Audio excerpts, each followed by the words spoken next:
I'm T-Street Controversy. This is T-Street Controversy Live, February the 23rd, 2015.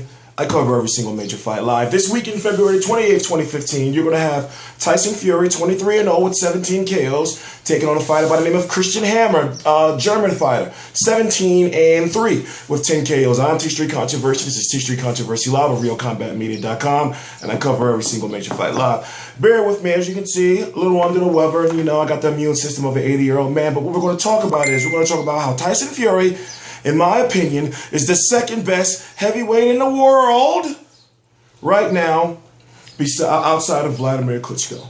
Now, Wladimir Klitschko, April 25th, 2015, I personally, myself, T-Street Controversy Live will be there live in Madison Square Garden covering the fight. For some reason, and maybe it's the Philadelphia in me, maybe it's the Philadelphia pride, I have Brian Jennings having more than a 50% chance of defeating Wladimir Klitschko. Maybe like 51%, but there's something else. There's something that I see that's different. And also, if you look at the previous opponents of Wladimir Klitschko, who was the last one that had as much athleticism as a Brian Jennings? David Hay. So we're going to just leave that part at that. I'm going to move on and say, listen, Tyson Fury, by American fans, is vastly underrated and disrespected, and it pisses me off because, you know what, let me play something for you while you're right here, because I look at a guy like that and I say, you know what, dude not only has the mouthpiece, meaning he knows how to work the mic to sell his fights, to get fan interest, but also he can fight. So when you look at punch output, when you look at punch variety, when you look at the power, when you look at the mobility, when you look at the ring generalship, he brings so much to the table for him to be 6'9", 250 to 260 pounds. We're going to listen to some Tyson Fury. And for you American fans, if you haven't heard of him before, or if you heard of him, haven't seen his fights, I'm going to play some shit for you right here.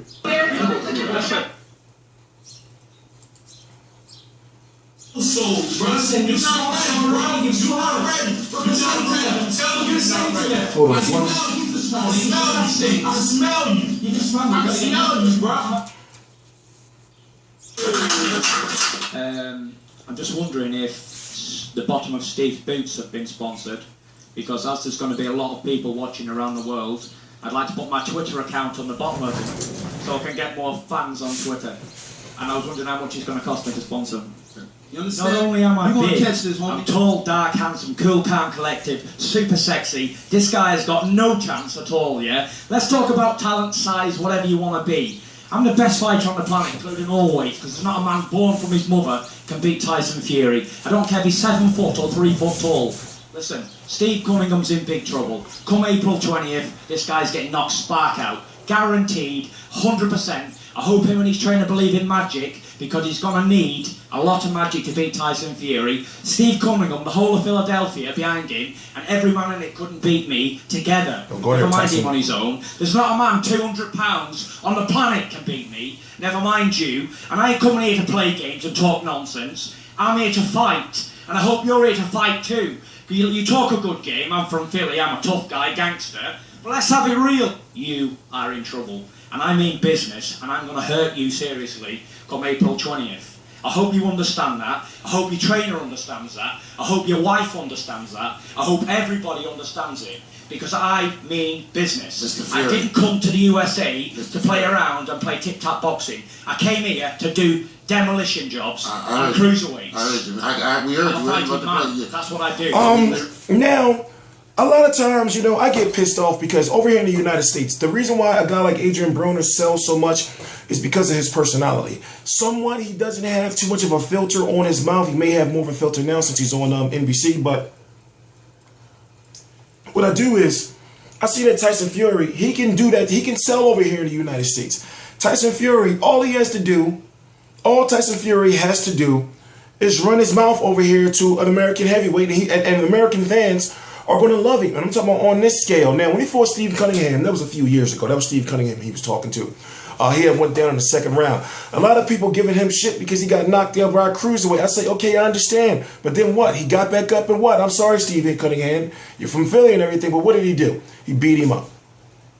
When you look at him being able to take his own punch, uppercutting himself dead in the face, He took it and he kept on going. Now, when I look at American boxing fans, I understand that you don't have, you can't watch Tyson Fury. You don't have access to watch Tyson Fury like I do unless they pick it up on ESPN or something like that.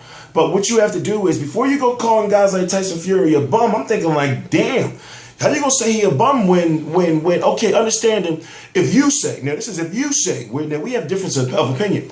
If you say Tyson Fury hasn't been fighting anybody, looking at the people that he's fought, he's still matching them up, whether you say they were bums or low-class talent or not, he still shows better skills than Deontay Wilder.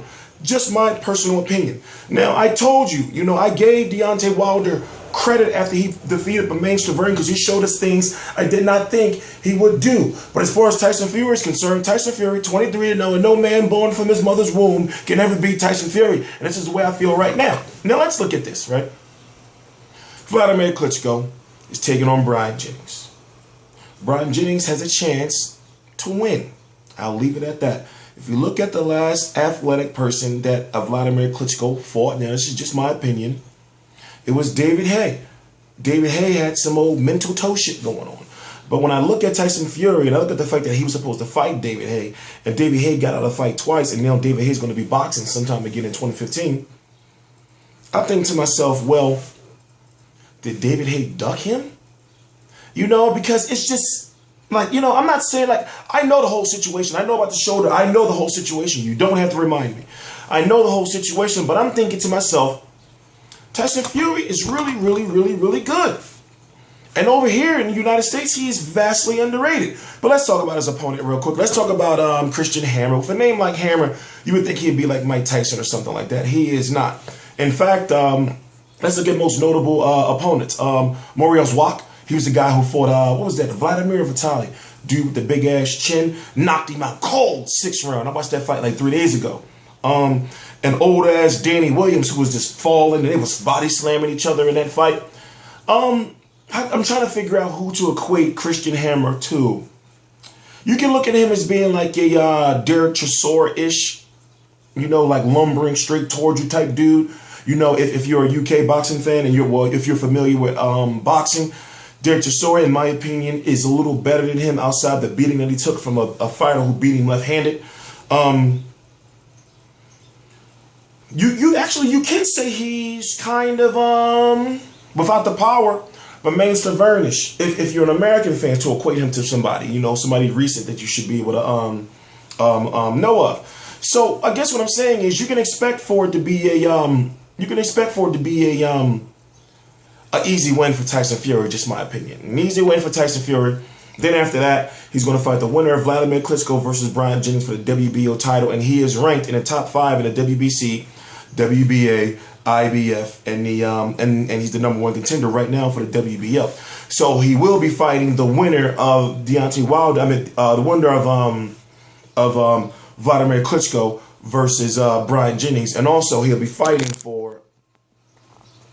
Also, he will be able to fight for all of the titles because he is ranked. So if you look at the heavyweight division right now, before I go on, damn, my camera's all crooked. What's going on? If you look at the heavyweight division right now and what's going on, you look at guys like Anthony Joshua, Joseph Parker, Lucas Brown. You look at Andy Ruiz. Who else? You look at Luis Ortiz, even though he failed the drug test. You look at Deontay Wilder, Bermane Stiverne, Chris Arreola, Antonio Tarver, Shannon Briggs, Wladimir Klitschko, and Vojislav Glaskov, or Tsar Glaskov, Steve Cunningham. I've already said Bryant Jennings. And if you look at the heavyweight, Mansour, if you look at the heavyweight division right now, it's not like it was 2 years ago. It's not like it was a year ago. It's not like it was 3 years ago. You have legitimate heavyweight contenders that are there right now, and also contenders that are on the rush. You got Solis, Tony Thompson, and the list goes on and on. So we're not in Huey Fury. So we're not in a situation where also all these bums. Wladimir Klitschko is in a situation right now at 38 years old. I believe he's 38 right now. That he is in a situation where he has to fight. And if he's going to, he has to fight credible competition if he's going to keep winning. It's not like those guys before. There's real tough competition out there for all these heavyweights that I just named. we're going to leave it at that. I'm T Street Controversy. This is T Street Controversy Live. My throat is killing me. Please subscribe.